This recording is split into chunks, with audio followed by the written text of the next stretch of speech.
Craque Neto fala sobre o impacto do Vini Júnior contra o racismo depois do grande jogo de ontem, mas o impacto do Vini Júnior a cada jogo que ele faz é muito forte e eu quero saber a tua opinião nos comentários. Muitos dizem que o Vini Júnior não vai mais a tempo de ganhar a bola de ouro, mas vai a tempo de um dia, né, ganhar uma coisa grande com a seleção brasileira. Mas infelizmente a bola de ouro vão fazer alguma coisa para dar no Salah, para dar no Rafinha, mas o Vini Júnior provavelmente não vão lhe entregar. Por isso o Craque Neto fala disso. Esse desabafo não é de hoje, é um pouco antigo, em que ele fala do impacto do Vini Júnior em grandes jogos como esse que aconteceu ontem. Mas antes disso, vamos ver o desabafo do Marcelo Beckler a analisar o jogo e no fim do vídeo o Neto a falar sobre como o Vini Júnior tem impactado com grandes jogos como esse. Se liguem só nisso, mano. E o 3-2 é justinho, mas poderia ter sido mais. Porque o Real Madrid jogou super bem, nem tanto assim. Jogou bem o Real Madrid. O segundo tempo bem melhor do que o primeiro. Mas especialmente o Manchester City é um time irreconhecível. A quantidade de falhas, as inseguranças individuais e coletivas desse time, o tanto que o Manchester City está assustado deixa ele irreconhecível. O que marcou esse time nos últimos anos era a constância. Era um relógio. Estava sempre marcando a hora certa, estava sempre trabalhando certo o Manchester City.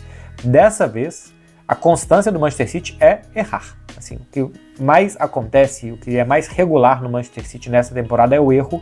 E contra o Real Madrid foi assim, mesmo no primeiro tempo, quando saiu na frente, e mesmo depois, e terminou vencendo no primeiro tempo, e mesmo quando estava vencendo no segundo tempo, o Manchester City teve alguns pequenos momentos do jogo que ele foi superior ao Real Madrid.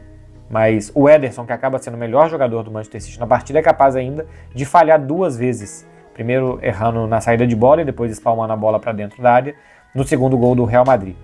É um jogo de muito pouco do Manchester City e o Real Madrid, com a qualidade que tem na frente, poderia ter feito mais. Não fosse o muito bom dia do Ederson mesmo, nos mano a manos que ele teve muitas vezes contra os atacantes do Real Madrid. Foi um bom jogo do ataque do Real Madrid que faltou materializar mais. Teve um cara a cara do Bellingham no segundo tempo que ele não acertou, que podia ter tirado um pouco mais do Ederson, o Mbappé no primeiro tempo. O Rodrigo rouba uma bola muito fácil do Akanji no primeiro tempo também. E demora para decidir a jogada quando passa para o Vinícius. Ele dá a bola na frente, o Vinícius já queria no pé, tem uma desconexão ali entre eles, não dá em nada. Mas se a gente vai ver o jogo dos atacantes do Real Madrid, realmente dá a sensação de que poderia ter sido muito mais em cima desse tão fragilizado Manchester City, que conseguiu uma jogada do Phil Foden, um vacilo do Ceballos, foi mal no jogo o Ceballos, fazer o pênalti que o Haaland converteu. E tirando isso, o lance do primeiro gol e alguma jogada... Ceballos já não é mais titular, ainda faz pênalti. No primeiro tempo do Foden, uma jogada que o Asensio tenta conseguir um lateral no segundo tempo, o City rouba a bola e o Haaland acaba chutando também, ela desvia, vai na trave. E só, muito pouquinho do Manchester City, defendendo muito mal, atacando mal também, como eu mostrei aqui taticamente, como atacou mal o Manchester City. E eu acho que atacar assim era uma solução que o Guardiola tentou achar para não expor os defeitos de confiança desse time, que a marca dos times do Guardiola é circular bem a bola.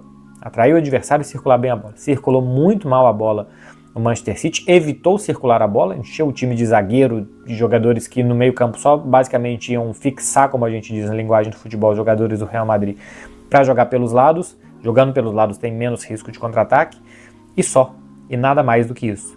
Real Madrid, se tivesse um dia mais acertado na frente, já teria saído basicamente classificado, embora eu ache que vencer no Etihad já deixa a situação muito encaminhada, pela força que tem o Real Madrid em casa, porque vai voltar pelo menos no defensor o Rudiger, e especialmente, gente, pelo que é o Manchester City. Desde que saiu o sorteio, estou falando que o Real Madrid essa temporada tem lá as suas questões nos jogos grandes, de desempenho, tem as questões defensivas, os muitos desfalques, mas eu sempre vi o Real Madrid favorito para esse confronto pelo Manchester City. Porque o Real Madrid poderia ter dificuldades contra o outro, mas pelo que vem jogando o Manchester City, Real Madrid desde o início me parece favorito ao confronto e me parece muito mais depois do resultado e do que jogaram as equipes. Porque esse não foi um jogo de exceção do Manchester City, foi um jogo de exceção quase que do ataque do Real Madrid, que normalmente precisa de muito menos para marcar. O ataque do Real Madrid é tão letal individualmente que dificilmente num jogo de 3.4 gols esperados e 6 grandes chances criadas, o Real Madrid só faça 3. Os jogadores do Real Madrid são capazes de converter muito melhor esses números ofensivos. Então, é normal que o Real Madrid jogue o que jogou, só que converta melhor. E é normal que o Manchester City na volta jogue o que jogou.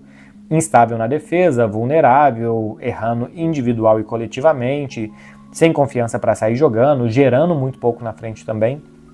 Então vejo o Real Madrid bem favorito também para a volta. Agora vamos só se ligar no desabafo aqui do craque Neto, que já foi há um tempo, em que ele fala da luta com o Vini Júnior, ainda teve ontem, que é o racismo constante, porque, mano, aquela placa dizer para de chorar. Dá pra perceber nitidamente o quanto tem muito mais pessoas maravilhosas nesse mundo do que racistas.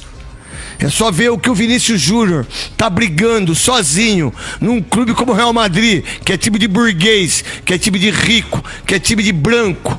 E ele vai lá, briga com todo mundo e mostra pro Ancelotti, que passou pano da última vez que ele foi enforcado numa ponte contra a equipe do Atlético de Madrid. E aí ele revoluciona uma questão que a gente vem há séculos, que é o racismo, aonde os negros eram vendidos, filhos, filhas, mulheres, que por sinal, a cada 3 minutos uma mulher apanha nesse país.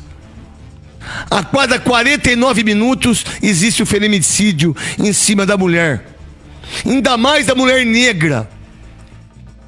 Então, um menino que saiu do Flamengo, e eu nem achava que ele ia ser titular do Real Madrid no início, e ele se transformou num revolucionário. Tem que admitir. Como Mandela, como Martin Luther King Jr., como Malcolm X, como muitos outros. Talvez ele nem saiba o que ele está fazendo em benefício de outras pessoas que são massacradas, como esse senhor que se diz senador, que já deu entrevista muitas vezes aqui na Band e que jamais deveria pegar o microfone da Band. Nunca mais deveria. E eu nem falo o nome dele. O que ele fez era para ele ser caçado hoje. Mas nesse país existe a fake news e existe aqueles que são a favor e vieram do esgoto. Nesses últimos anos, como as pessoas surgiram do esgoto para se fazer. Mano, o Neto tá falando de quem? Não sei. O preconceito para fazer com que o nazismo, com homofobia e muitas outras coisas nesse país. Tô falando nesse país, porque em outros países a lei é a lei.